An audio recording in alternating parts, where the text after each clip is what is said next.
Hello there, friends. Welcome back to another episode of Generation Tech. My name is Alan.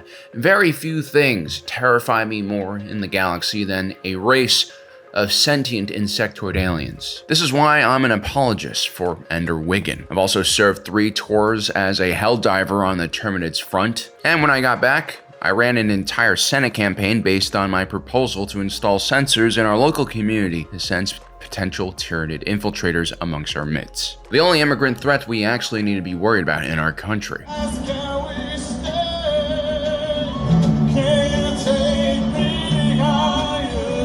That's the most goddamn American thing I've ever seen. Now, just because you're terrified of something doesn't mean you can't develop a healthy respect for it, like Cara Dune's biceps. What kind of psycho do you have to be to punch Beskar with your bare knuckles? But yeah, when you fear something, it might be counterintuitive to want to learn more about it, but usually that's the best way to control your fear, through understanding it. Because once you understand what it is that you fear, you might dissipate that fear completely, or develop protocols to allow yourself to properly deal with the danger at hand. And so today, in our never-ending quest to understand and discover all the major weapons manufacturers in the galaxy, we'll be taking a look at a company that creates some of the most terrifying products I've ever seen. In a previous video, we mentioned how their products are either designed to create nightmares or commit war crimes. So there's a world in the Inner Rim known as Cola 4, just off of the Perlemian Way. Avoid it. Don't even think about entering that system if you want to come out alive. And that's because they're home to one of the most dangerous and aggressive alien species in the galaxy known as the Colicoids. They're also the individuals behind Colicoid Creation Nest, the weapons manufacturer we're going to be talking about today. To highlight just how dangerous this species is, we have to go back to Old Republic history during basically their first contact scenario. Multiple representatives were sent to the planet to Cola 4 to try to connect with the local inhabitants, but they kept on getting killed and presumably were eaten.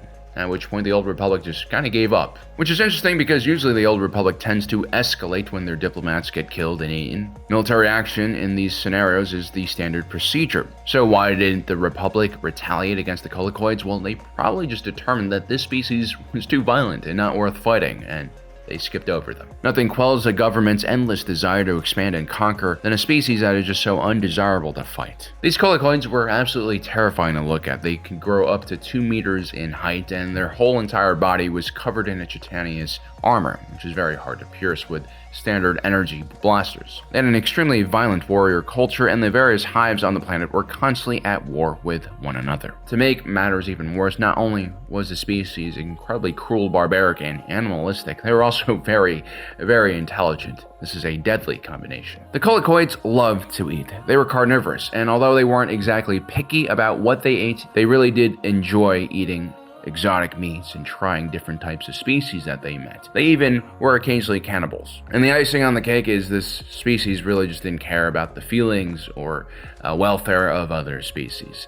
Luckily, they were isolations, so they didn't, turn into a much larger problem through territorial conquests like the Mandalorian Crusaders. But despite this lack of interest in the wider galaxy, the Colicoids did want to get involved with the galactic economy. I mean, almost everyone did. The Colicoids specifically wanted to have access to the diverse galactic meat markets. And not surprisingly, the Colicoids were just as ruthless in their business dealings as they were with warfare. And they could afford to be like this because their society's constant state of violence meant that as a species, they were capable of creating some truly unique and deadly weapon systems that were desired by, most of the military forces in the galaxy. During the Old Republic Cold War period, the Republic and the Sith Empire literally competed against each other to buy their products. And by competed, I mean like in a Squid Games-like faction. The Colicoids, for their own entertainment, designed a series of trials held on a remote asteroid where the Republic and the Sith would send their best representatives and try to basically win the favor of these insectoids by competing in gladiatorial contests. Now, during the more peaceful period before the Clone Wars, when weapons became a lot less important, most humans rightfully found this species to be unsettling. Apparently, their language consisted of a bunch of clicking noises and humming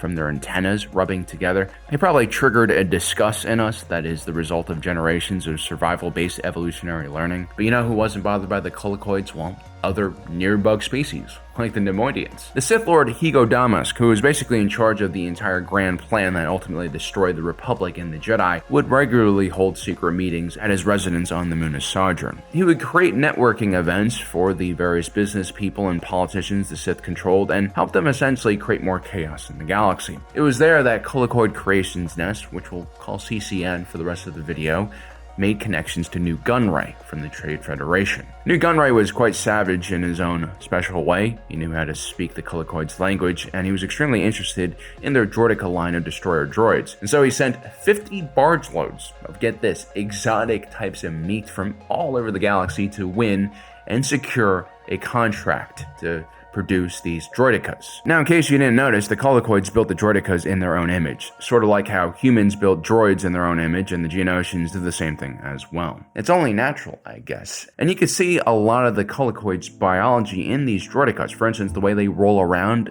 at very high speeds, well, that's what the Colicoids do. But instead of very thick, chitinous armor, the droidekas are given deflector shields, which are all but impossible to destroy with small arms fire. These heavy droids could reach a top speed of 75 kilometers per hour, and once they closed in on their target, it was basically game over. They could fire away with 2 twin blaster cannons that were so deadly it often even forced the Jedi to retreat from them. The droidekas would play an extremely important role in the Separatist droid army during the Clone Wars, and the clones and the Jedi actually had to develop special tactics to counter them. CCN would develop several different variants of the droidekas and kind of refine their design over the decades. First, you have the variant they designed for the Trade Federation, the P series, which we see during the invasion of Naboo. Then you have the W series, which we see at the Battle of Petronaki Arena. This variant had larger arms and carried energy-intensive high-yield blasters. This came at the cost of the deflector shields on board, which had to run at a lower level or were just turned off completely. The final variant was rolled out at the end of the Clone Wars, and it was known as the Q-Series Droideka. It improved efficiency of its energy system, which allowed it to be much more balanced in its offensive and defensive capabilities. There was also a Droideka Sharpshooter variant, which was equipped with a long-range blaster and it had an armored shell instead of deflector shields. There's also the massive Scorpionek Annihilator droid, which was a towering mecha version of the smaller droids. They essentially just made the droidekas larger,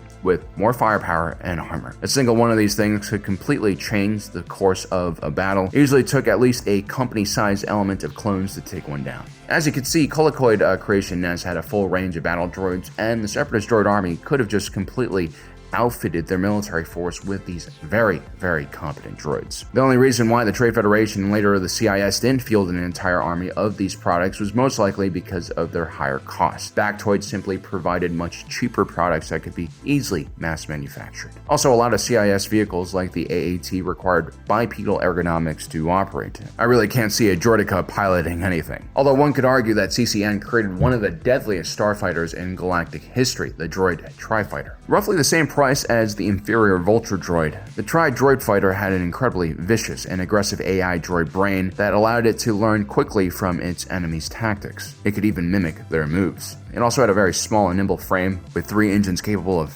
thrust vectoring, making it far more maneuverable than its clone counterparts. This made it an absolute nightmare for clone pilots. This one droid platform single-handedly destroyed the Republic's confidence in the ARC-170 program and tarnished Incom Corporation's reputation with the Republic and later on the Empire. The Tri-Fighter's success demonstrates not only CCN's excellent design and engineering, but also their capability at programming droid brains. This is the one thing that really separated their products from more generic security droids and battle droids. CCN's products just behaved differently.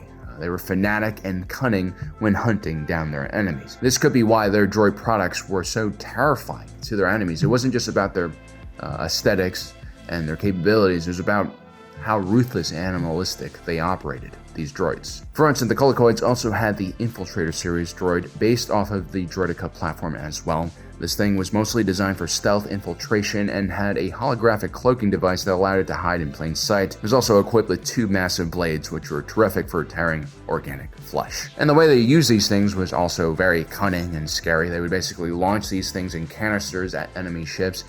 They would latch on, breach the hull, and then sneak around and kill off the entire crew one at a time. It's stuff like this that kept sailors up at night, nervously glancing at their hull with every odd, unexplained noise. Even more feared was the Droideka sabotage droid. While individually they weren't that dangerous, these tiny droids were usually deployed in large swarms. They kind of remind me of the Flood, actually, those little face-hugging bastards, you know, the infection forms, right? That's what they're called. Also known as the buzz droids, these things were usually launched out of a missile. Once they arrived on target, these droids would disperse themselves like a floating minefield. Whenever a ship was unlucky enough to pass by them, they would come out of their armored shells and attempt to latch onto the ship, and then they would use a variety of different cutting tools and drilling tools to do as much damage as possible to the ship. While more of a pest for larger vessels, for starfighters and smaller civilian vessels, these buzz droids could quickly cut through the exterior hull, venting the inside of the ship to vacuum, or they could destroy essential systems which could strand the ship in the middle of nowhere. This is probably one of the scariest things a pilot could face, and after the Clone Wars, you know, just like with minefields here on Earth,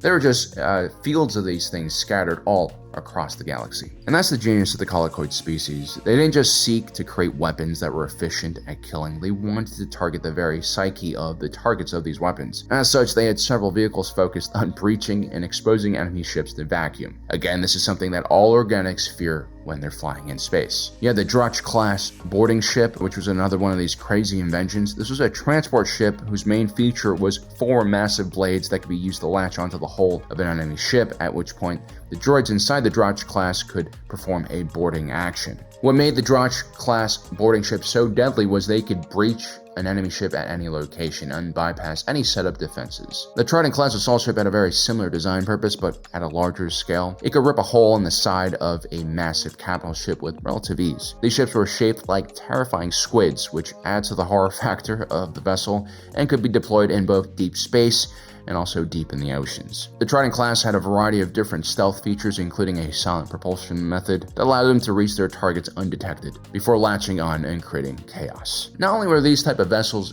extremely hard to design and engineer, CCN actually developed all of these products independently from the wider scientific community in the galaxy. This is why very few Colicoid Creation Nest vehicles follow a traditional or standard approach to design. And in warfare, that is a huge advantage, to have an unorthodox design that's not only deadly, but very unpredictable. CCN had a variety of other lesser-known droids. They did actually build a humanoid droid known as the FLTC-8 series battle droid. It was quite deadly, but never gained the same popularity that other CCN products did. It was actually quite large and bulky. It was very deadly, but also very easy to spot. There's also the Hunter-Seeker droid Starfighter, which, like many Colicoid Creation Nest products, could be hidden in ball form and then unravel at the last minute into an almost Minoc-like droid starfighter with a giant stinger tail equipped with a laser cannon. Again, it's all about concealment and then the element of surprise. The most standard thing that CCN built was the T4 turret droid, which was just a large 4-legged droid with different armaments built on top of it. The T4 was designed to be deployed in a stationary manner, usually behind prepared defenses. Colicoid Creation Nest might be owned by one of the most unpleasant alien species in the galaxy, but if you can get over your fear of them, if you can get over the fear of maybe a deal gone awry and then getting consumed by a bunch of alien insects who are curious about what you tasted like the second you walked in, you can gain access to some truly unique weapons designs that pretty much no one else in the galaxy had. Well, guys, I hope you enjoyed our coverage of CCN. As usual, don't forget to subscribe and hit that notification button down below so you don't miss out on the rest of our awesome content. As usual, my name is Alan, reminding you that my allegiance is to the Republic, to democracy. I'll see you next time.